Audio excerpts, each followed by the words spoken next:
ఏళ్ల తరబడి నిర్లక్ష్యానికి గురైన ఆలయాలు, భక్తులకు అవసరమైన సౌకర్యాలు లేని రోజులు ఇవన్నీ ఇప్పుడు గతకాలపు కథలుగా మారాయి. ప్రజాప్రభుత్వం అధికారంలోకి వచ్చిన తరువాత ఆలయాల్లో మళ్లీ భక్తి వాతావరణం నెలకొంది. ధూపదీపాల వెలుగుల్లో విశ్వాసం తిరిగి బలపడుతోంది.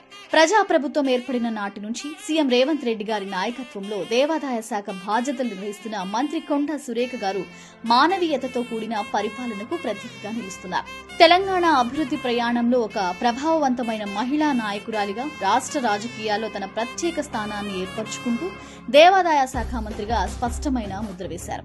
దేవాదాయ శాఖ మంత్రిగా బాధ్యతలు స్వీకరించిన 2 ఏళ్లలోనే బాసర, కీసర, భద్రాద్రి, భద్రకాళి, కొండగట్టు, కొమరవెల్లి వంటి ప్రముఖ ఆలయాల్లో విస్తృత స్థాయిలో అభివృద్ది కార్యక్రమాలు చేపట్టారు.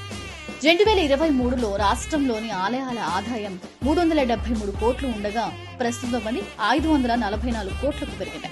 ఇది కేవలం సంఖ్య కాదు, పారదర్శకతతో కూడిన పాలనకు ఇది స్పష్టమైన సూచన.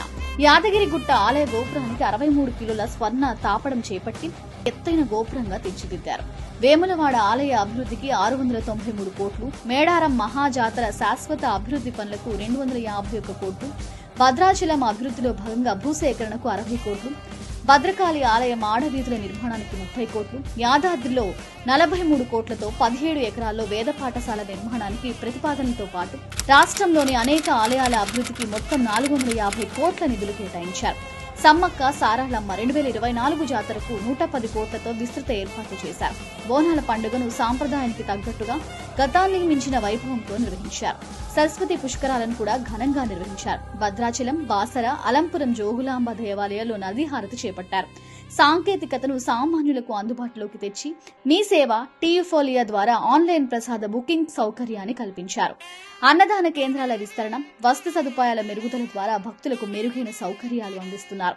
ఆలయ భూముల రక్షణ కోసం జీఐఎస్ ఆధారిత డిజిటలైజేషన్ చేపట్టి 632 ఎకరాల ఆలయ భూములను పరిరక్షించారు. సోలార్ ప్లాంట్లు ఏర్పాటు ద్వారా పర్యావరణానికి అనుకూలమైన చర్యలు తీసుకున్నారు. గత 16 ఏళ్లుగా నిలిచిపోయిన బదిలీలు చేపట్టి దశాబ్దాలుగా పెండింగ్ లో ఉన్న సమస్యలను పరిష్కరించారు.